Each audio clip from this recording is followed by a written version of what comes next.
अमर कौन नहीं होना चाहता है। समुद्र मंथन में अमृत निकला था। इसे प्राप्त करने के लिए देवताओं ने दानवों के साथ छल किया था और देवता अमर हो गए। तो क्या वाकई समुद्र में कुछ ऐसा है कि उसमें से अमृत निकला? तो आज के समय में भी क्या वाकई समुद्र में से अमृत निकल सकता है? अभी अधिकतम 100 साल के जीवन में अनेक रोग, कष्ट, झंझट हैं, तो अमर प्राप्त करने पर क्या होगा? 100 साल बाद वैराग्य प्राप्त कर व्यक्ति हिमालय चला जाता है, वहाँ क्या करेगा?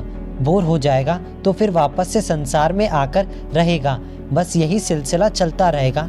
महाभारत में 7 चिरंजीवियों का उल्लेख मिलता है। चिरंजीवी का मतलब अमर व्यक्ति, अमर का मतलब होता है जो कभी नहीं मरते हैं। ये 7 चिरंजीवी हैं: राजा बलि, परशुराम, विभीषण, हनुमान जी, वेदव्यास, अश्वत्थामा और कृपाचार्य।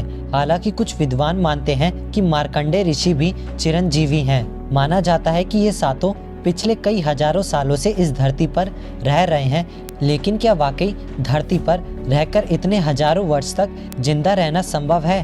हालांकि कई ऐसे ऋषि मुनि थे जो कि धरती के बाहर जाकर फिर लौट आते थे और इस तरह से वो अपने उम्र को फ्रीज कर लेते थे। हालांकि हिमालय में रहने से उनकी उम्र बढ़ने की संभावना बढ़ जाती है।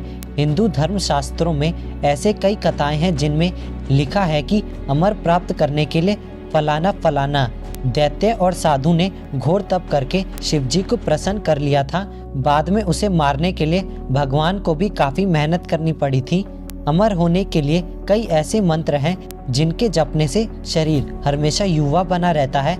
महामृत्युंजय मंत्र के बारे में ये कहा जाता है कि इसके माध्यम से अमर हुआ जा सकता है। वेद, उपनिषद, गीता, महाभारत, पुराण, योग और आयुर्वेद में अमर प्राप्त करने के लिए अनेक साधन बताए गए हैं। आयुर्वेद में कायाकल्प की विधि उसका ही एक हिस्सा है। लेकिन अब सवाल ये उठता है कि विज्ञान इस दिशा में क्या कर रहा है? विज्ञान भी इस दिशा में काफी रिसर्च कर रहा है कि किस तरह व्यक्ति को अमर बनाया जा सकता है। सावित्री सत्यवान की कथा तो आप लोगों ने जरूर सुनी होगी। सावित्री ने यमराज से अपने पति सत्यवान के प्राण वापस ले लिए थे। सावित्री और यमराज के बीच लंबा संवाद हुआ था। इसके बाद भी ये नहीं पता चला कि सावित्री ने ऐसा क्या किया कि सत्यवान फिर से जीवित हो उठा। इसे जीवित कर देने या हो जाने की प्रक्रिया के बारे में महाभारत में भी कुछ नहीं लिखा है। जरूर सावित्री के पास ऐसी कोई प्रक्रिया रही होगी।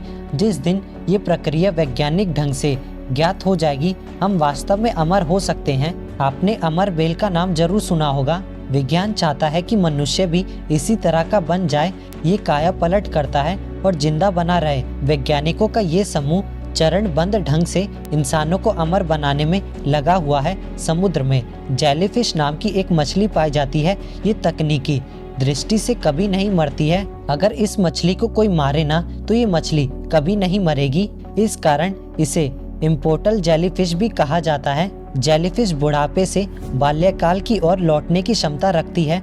अगर वैज्ञानिक जेलीफिश के अमर होने का रहस्य को सुलझा लें तो मानव भी अमर हो सकते हैं। वैज्ञानिक अमर होने के रहस्य से पर्दा हटाने की दिशा में तेजी से आगे बढ़ रहे हैं। बढ़ती उम्र के प्रभाव को रोकने के लिए कई तरह की दवाइयां और सर्जरी का विकास किया जा रहा है। अब इसमें योग और आयुर्वेद को भी महत्व दिया जाने लगा है। एक सर्वे में पाया गया कि उम्र बढ़ने वाली गोली को बनाना संभव है। रूस के साइबेरिया के जंगलों में एक औषधि पाई जाती है जिसे जिंगसिंग कहा जाता है। चीन के लोग इसका ज्यादा इस्तेमाल करके देर तक युवा बने रहते हैं। जर्नल नेचर में प्रकाशित puzzle promise and cure of the ageing नाम रिव्यू में कहा गया है कि आने वाले दशकों में इंसान का जीवन काल बढ़ा पाना लगभग संभव हो जाएगा। एक रिसर्च पर जब इंटरव्यू लिया गया तो डॉक्टर ने बताया सिंपल ऑर्गेनिज्म के बारे में मौजूदा नतीजों से इसमें कोई शक नहीं है कि जीवन काल को बढ़ाया घटाया जा सकता है। पहले भी कई स्टेज में पाया जा चुका है कि बढ़ती उम्र के असर को उजागर करने वाले जेनेटिक्स प्रोसेस को बंद कर दिया जाए तो इंसान हमेशा जवान बना रह सकता है। जर्नल सेल्स के अंग में एक रिसर्च के रिपोर्ट में ये कहा गया कि बढ़ती उम्र का प्रभाव जेनेटिक प्लान का हिस्सा हो सकता है, शारीरिक गतिविधियों का नतीजा नहीं। अभी भी इस पर खोज और रिसर्च जारी है। आपको ये वीडियो कैसा लगा नीचे कमेंट करके जरूर बताएं। चैनल को सब्सक्राइब करके बेल आइकन ऑन जरूर कर लें।